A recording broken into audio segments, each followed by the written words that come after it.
Olá pessoal, nesta videoaula eu estarei apresentando produto de vetores. Para você acompanhar e entender melhor esta aula, é interessante que você já tenha visto coordenadas cartesianas no R3, o conceito de vetor e já saiba algumas operações de vetores, tá? Por exemplo, soma e multiplicação de escalar com vetor, ok? Então, eu vou passar a definição, um exemplo de como calcular e no final vou fazer uma aplicação, ok? Então tá, então aqui a definição, então dado produto vetorial, dado como o nome diz, produto vetorial, o resultado dessa operação tem que ser um vetor.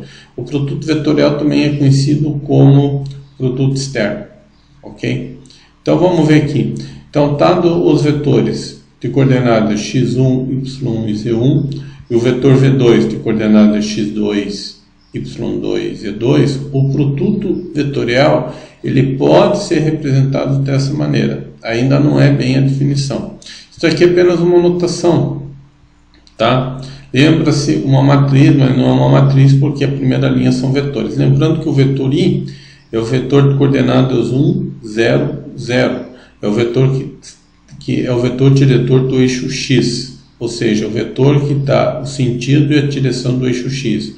O vetor j é o vetor na direção do eixo y, que tem coordenadas 0, 1, 0, e o vetor k é o vetor de coordenadas 0, 0, 1. Ok? Bem, a definição é essa aqui, tá? Se você olhar para cá, lembra um pouco, né, se for fazer uma analogia da regra de Laplace, né, a gente considerando a primeira linha, né? Lembrando que a primeira matriz de segunda ordem que aparece na definição é quando elimina a primeira linha e a primeira coluna. A segunda matriz que aparece na definição pode ser obtida aqui eliminando a primeira linha e a segunda coluna. E a terceira matriz de ordem 2 que aparece na definição pode ser obtida eliminando a primeira linha e a terceira coluna. Só lembrando que os sinais aqui é alternado, né? Então você começa positivo, negativo e positivo. E aqui essas matrizes foram obtidas da forma que eu já falei, eliminando aqui primeira linha, primeira coluna, primeira linha, segunda coluna, primeira linha e terceira coluna, tá ok? Então esta é a definição, tá? É uma maneira bem rápida e fácil de se calcular, porque matriz de ordem 2 a gente sabe que fazer a diferença entre o produto dos elementos da diagonal principal menos a secundária. Tá, ok? Vamos a um exemplo então. Vamos considerar aí o vetor v1 de coordenadas 1, 0, 1 e o vetor v2 de coordenadas 1, 1, 0. Então colocamos ali naquela notação, né? Então a primeira linha vai ser as coordenadas do vetor v1 e a segunda linha as coordenadas do vetor v2. Aplicando a definição, eu vou ter essas matrizes de ordem 2. Então a primeira matriz aqui vai me dar o vetor, aqui menos 1, porque o determinante dessa matriz aqui é menos 1, então vai ficar menos i. Aqui o determinante dessa matriz é menos 1, mas como tem um sinal negativo, aqui vai dar mais 1, então mais j. E aqui vai ser o vetor mais k. Então as coordenadas desse vetor em relação à base canônica é menos 1, 1 e 1. Tá, então qual que tem uma interpretação geométrica quando eu faço o produto vetorial. Então vamos ver lá no GeoGebra esta interpretação. Então aqui o que acontece? Aqui está os vetores V1 e V2. Tá? Os vetores V1 e V2 estão no plano. Então quando eu faço o produto vetorial, eu tenho simultaneamente um vetor que é ortogonal simultaneamente a esses dois vetores. Está vendo que este vetor aqui ele está fora do plano, né? A gente tem aqui, por exemplo, que o ângulo entre o vetor V1 externo V2 ou V1 vetorial V2 em relação a V1 é justamente 90 graus. E o vetor, então, está justamente ângulos de 90 graus aqui, ó, ângulos retos. Tá ok?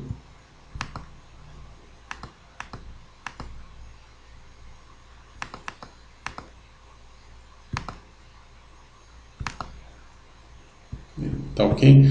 Então, quando eu faço produto vetorial, na verdade eu tenho um vetor ortogonal simultaneamente aos dois vetores. Então, este é o resultado desta operação entre vetores, tá?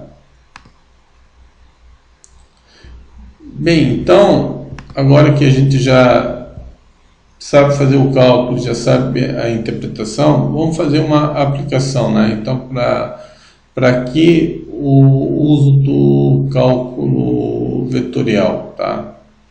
O uso do cálculo vetorial, né, historicamente, ele surgiu quando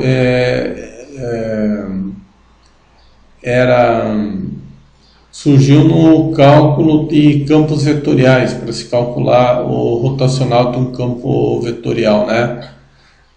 Então, essa definição surgiu aí, né? Então, tá aqui, ó, tem uma aplicação aqui, ó, o torque é uma grandeza vetorial que descreve a rotação de um corpo ou a sua torção. Então, para descrever a rotação em torno de um eixo, ou em torno de um ponto, né? A torção é definida dessa forma aqui, tá? É a distância versus a força que faz a rotação. Então, vamos descrever essa situação aqui. Então, para descrever a situação, a gente vai adotar um sistema de coordenadas x e y. Eu tenho uma barra aqui, de A até B. Essa barra tem comprimento R, tá? Que é o módulo desse vetor aqui, tá?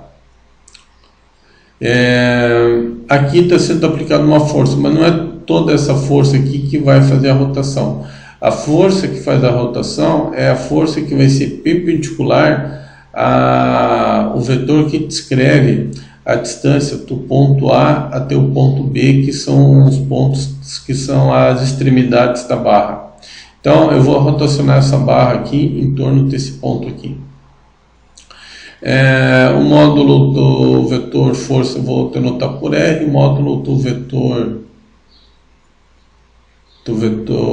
R pela letra R aqui, né? Então, na verdade, quem está fazendo a rotação é só a força F1. Como este vetor tem a mesma direção, como esta força tem a mesma direção do vetor R, esta força aqui não produz rotação. Como este vetor aqui está na direção do eixo X, então as suas coordenadas, aplicando um pouco de trigonometria aqui nesse triângulo retângulo, eu vou ter F seno θ, né? F seno θ vezes J, porque está na mesma direção do eixo Y. E aqui vai ficar F cosseno θ vezes Y, porque está na direção do eixo Y. Ok? Então aqui temos uma pequena dedução.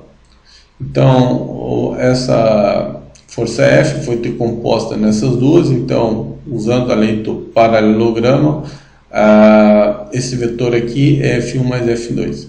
Aqui eu posso distribuir o produto vetorial em relação à soma. Aqui eu estou substituindo, então o vetor R é R vezes I, o vetor F1 F seno θ vezes J, e aqui F cosseno θ vezes I. Eu posso jogar os escalares para fora usando, né, as propriedades de produto vetorial. Quando eu faço o produto vetorial usando o mesmo vetor, o resultado vai me dar o vetor nulo.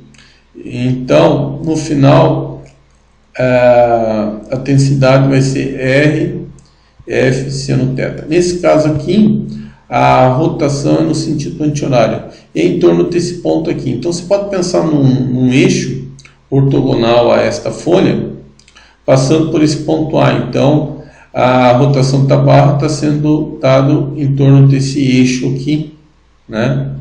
Desse eixo aqui. Então a torção ela vai descrever para você a direção e o sentido de rotação, né? Em torno de qual eixo está havendo a rotação e em que sentido se é no sentido anti-horário ou horário. Como aqui o valor deu positivo, então é no sentido anti-horário, tá ok? No sentido anti-horário, porque aqui é positivo, tá? E para saber a densidade da rotação, basta você calcular o módulo desse vetor vai dar a intensidade de rotação, ou seja, se essa rotação é muito rápida ou lenta. Então, quando o módulo desse vetor for próximo de zero, a rotação é mais lenta. Quando o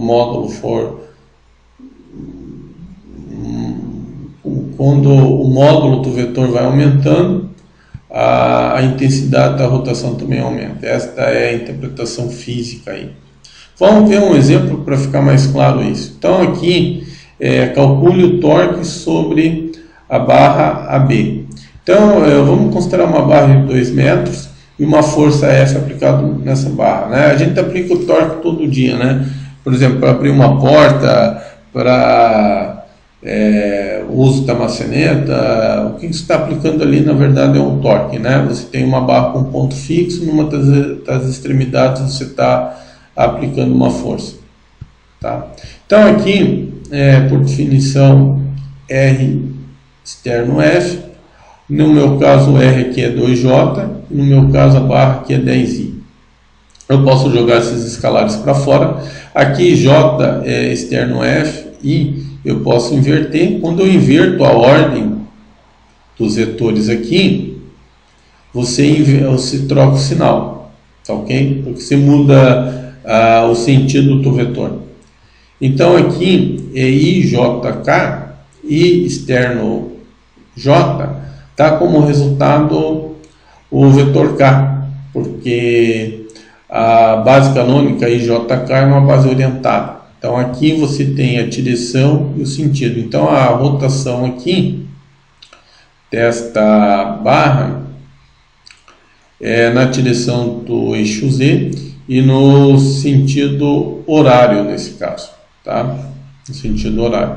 Porque aqui deu negativo. Então quando o torque está um valor negativo, é no sentido horário. Quando está positivo, no sentido anti-horário. Eu tenho aqui a intensidade, né? Então, para calcular, aqui não é anti-horário não, aqui é horário, tá, pessoal? Aqui é horário. Aqui, se você calcular o módulo, você tem a intensidade, tá? A rotação. Aqui está a figura, tá? Então, aqui a gente adota um sistema de coordenadas cartesiano com 3 eixos, eixo X, eixo Y, eixo Z. Aqui está a barra, né? Sobre essa barra está esse vetor aqui, né? De origem à extremidade B, são as extremidades da barra. Este vetor é 2J. Eu estou aplicando uma força aqui, toda essa força faz a rotação porque ela é ortogonal ao vetor R, 10I. Como esse vetor está na mesma direção do eixo X, então é 10I. E esse vetor está na direção do eixo Y, então é 2J. Se a gente faz o produto vetorial, a conta foi feita anteriormente, deu menos 20K. Como deu negativo, então a rotação é no sentido horário. E a densidade aqui vai ser 20 metros Newton, né? Tá ok? Então, por essa videoaula foi isso, foi uma explicação de como calcular produto vetorial e uma aplicação aí na física que é no cálculo de torção. Então, agradeço a sua visualização. Sugestões, críticas, comentários, vocês podem fazer aí nas descrições aí, tá ok? Então, obrigado e até uma próxima aula. Valeu!